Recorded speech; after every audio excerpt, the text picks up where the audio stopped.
ان المتهم هيعدم، ما اعرفش بس انا كنت عايز اعلق على حاجه، بس هعلق على حاجه ثانيه وهعلق عليها دلوقتي. اتفضل. اولا الاخ رؤوف جاسر، لا انت زورت الانتخابات يا رؤوف، والمحكمه قالت انك زورت انت ممدوح عباس. بقول وانت قلت عليها كاذب، دفعك ثمن الكلمه دي غالي. انت اللي كاذب لانك انت مزور، انت ممدوح عباس الانتخابات. هذا ليس كلامي ولكن كلام المحكمه برئاسه المستشار محمود ابراهيم، وقالت ان الانتخابات مزوره. نعم. كده مزوره، والمزور لا ينطق ولا يخش يعمل مداخلات. وهجي لك تاني بقى الخميس الجاي، انا جاي لك ومعايا الحكم المره الثانيه الذي لم يلغى حتى الان ان الانتخابات مزوره. انت بتقول علينا انا كاذب يا رؤوف، بس انت ما كنتش داخل تتكلم في موضوع الانتخابات اكيد. ثاني. ولكن يكاد يقول المريب خذوني. هذا هو يعني احنا النهارده عندنا مشكله بتاعت البث الفضائي لنادي الزمالك، طالب بحقوقه يدخل واحد يقول على رئيس نادي الزمالك الشرعي المنتخب انه كذا. اقسم بالله لدفعك ثمن هذه الكلمه، وانا وهدفعها غالي، خليك تدفعها غالي. انت ومن يحرضك قاعد جنبك يحرضك. لا، الانتخابات مزوره، والمحكمه قالت الانتخابات مزوره، وهجي لك الخميس الجاي باذن الله بامر الله يا استاذ مدحت. تنور الحكم ان الانتخابات مزوره، والحكم مكتوب كده الانتخابات مزوره وانتم مزورون. خلاص ادي الجزء الاولاني. انا بقى كنت عامل مداخله ليه بقى؟ نعم.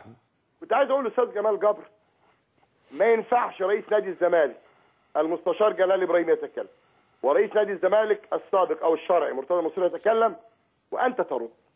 انت ليس لك اي صفه. اللي عايز يرد على جلال بيه ابراهيم رئيس محكمه استئناف القاهره، او مرتضى منصور رئيس المحكمه عضو مجلس الشعب المحامي بالنقض، يكون حسن حمدي ولا اقل من حسن حمدي. ولذلك كل ما قاله الاخ جمال جبر كاننا ما سمعناهوش. وبقول للاستاذ حسن حمدي زي ما احنا بنحترم النادي الاهلي ورموزه، احترم نادي الزمالك ورموزه. لما يتكلم المستشار جلال ابراهيم يرد عليه حسن حمدي ولا اقل من حسن حمدي. انما رئيس مركز اعلامي موظف في النادي بيقبض او ما يقبضش، ليس هذا المستوى اللي بيخلي العلاقات بين الانديه المحترمه اهلي وزمالك تبقى علاقات ولا ود واحترام. زي ما انا بحترمك، انا بقول رايي القانوني كرئيس نادي سابق وليا وضع وحيثياتي في البلد، زي ما المستشار جلال ابراهيم رئيس النادي الذي يرد على اللي احنا بنقوله. الراجل هو لما كانوا قاعدين في القعده في البث الفضائي انت كنت موجود، يوم ما كنت قاعد كان حسن حمدي موجود. مظبوط. والمستشار كان حسن حمدي موجود. صح. مين جمال جبر مع احترامي الشديد ليه؟ لا يتحدث جمال جبر باسم نادي الاهلي، متحدث رسمي في الكوره في البتاع في اي حاجه عندك. انما لما يتكلم رمز من رموز نادي الزمالك اوعوا تقللوا من نادي الزمالك. وتقوم تبعت لي واحد يقول لك انا المتحدث الرسمي ويرد عليا وعليه. عشان كده بقول كل ما قاله جمال جبر انا رميته، سمعته من هنا وفوته من هنا. بقول للاستاذ حسن حمدي انت رئيس نادي محترم كبير ارسته مبادئ محترمه، لما يخاطبك سواء في الاعلام او بخطاب رسمي رئيس نادي الزمالك اللي يرد عليه رئيس النادي الاهلي. واعتقد ان الاستاذ حسن المستكاوي والاخ فتحي سند يأيدني ان لما يتكلم رئيس نادي يرد عليه رئيس نادي. انما الاستخفاف والتقليل من شأن نادي كبير زي نادي الزمالك، انك تخلي مين جمال جبر؟ مين هو؟ كان صحفي الاحرار؟ مين ده؟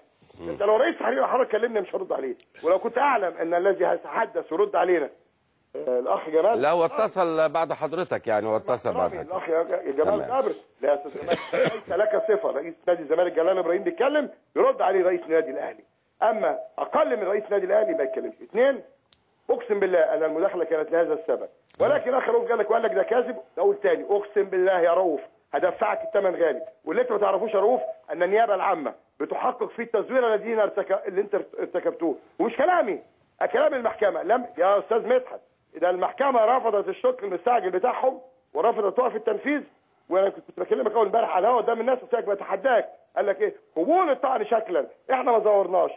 ايه ده؟ احنا بنتكلم في قضيه نادي الزمالك وحقوق نادي الزمالك، بتجرح في رئيس وعي بتوع قيم ومبادئ. قيم ومبادئ ايه اللي انت بتتكلم عنها؟ اللي يحترم القيم والمبادئ يحترم رموز النادي، زي ما انا بحترم من اول حيدر باشا وانت طالع كده وانت ماشي على حسن حلمي، على حسن عامر، على ابو الفتوح، على علو الجزار، على نور الدالي، على جلال ابراهيم، على كمال درويش. يا اخي انا بقول لك احترم الناس اللي بتتكلم. لكن النهارده قدام مصر كلها المستشار جلال دخل يتحدث عن حقوق النادي، وانا دخلت اتحدث عن حقوق النادي، وانت جاي تقول لك هذا الكاذب الذي يقول المزورين انتم مزورين. ولا انا بقول تاني وروح ارفع عليا بامر بلاغ النائب العام ان انا قلت انكم مزورين، لان المحكمه قالت ان الانتخابات مزوره. هتقول لي بقى انا ما درتش الانتخابات؟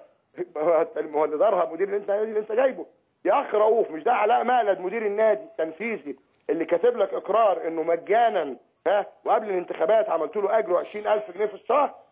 كفايه بقى، كفايه ضحكتوا علينا الناس كلها يا اخي. انا بقول لك احط ايدي، انا قلت لك اول امبارح بحط ايدي في ايد الاخ ممدوح عباس ونسيب جلال ابراهيم يشتغل ويروح يتنازل عن المديونيه اللي هو السبب فيها لنادي الزمالك لما جاب اجوجو وبنزرت وهنزرت والافلام دي كلها وكل اللعيبه اللي بتمشي وعايزه فلوس هو اللي جايبها وهو اللي مشاها. بقول لك يا اخي مستعد اتنازل عن هذا الحكم واحط ايدي في ايدك وخلي جلال بيشتغل وعايز ترجع تنازل عن المديونيه ولا تنازل عن الحكم بكره. ولكن للاسف يعني انا بقول لك والله العظيم انا حزين من هذا المستوى. وتقول لي سنه مئويه يا راجل. مجلس ممدوح عباس بالتركه اللي سابها لجلال ابراهيم حولها الى سنه المديونيه. كل الناس ليها فلوس عايزاها دلوقتي. وجلال ابراهيم انت عارف ان واحد جاي لسه نازل بقاله 20 سنه في امريكا ونزل من المطار وابن عمته كان قاتل واحد. اول ما نزل 50,000 واحد قتلوه في طار. يا اخي حرام. ده نادي الزمالك والله العظيم يا استاذ مدحت اقسم بالله العظيم انا في اول مره وثاني مره كنت اتحدث عن انا عارف والله انا عارف والله انا عارف. انت سبته يتكلم عيب. معلش عيب يا اخي عيب انت بقى. معلش جاي تتكلم على اللي رفع قضيه عشان انتخابات مزوره وانتوا اللي زورتوا انتخابات مش مكتوفين من نفسكم. عموما ان شاء الله باذن الله برنامجك. اهلا وسهلا. لا عايز اقول لك حاجه ومستني رؤوف وممدوح يجوا قدامي. اذا كان الحكم مش مكتوب فيه تزوير هعتذر قدام مصر كلها وهتنازل عن الحكم. لو مش مكتوب في الحكم اللي صدر ضدهم ان فيه تزوير بقول تاني اهو هتنازل. بس ايه مش بعد ما امشي هم يطلعوا. بقول لك يا اخ رؤوف يا اخ ممدوح هات مجلسك كله الخميس الجاي. انا رايح انا دعيت نفسي رايح بالحكم المحكمه. اذا تبين ان الحكم مش مكتوب فيه انكم زورتوا الانتخابات انا يا اخي هعتذركم قدام مصر كلها. بس تيجوا انتوا الاثنين. انما انا هقول وبعدين امشي تقول تطلع زي البتاع ايه ده القرف ده. يلا معلش شكرا يا سياده المستشار اشكرك شكرا جزيلا.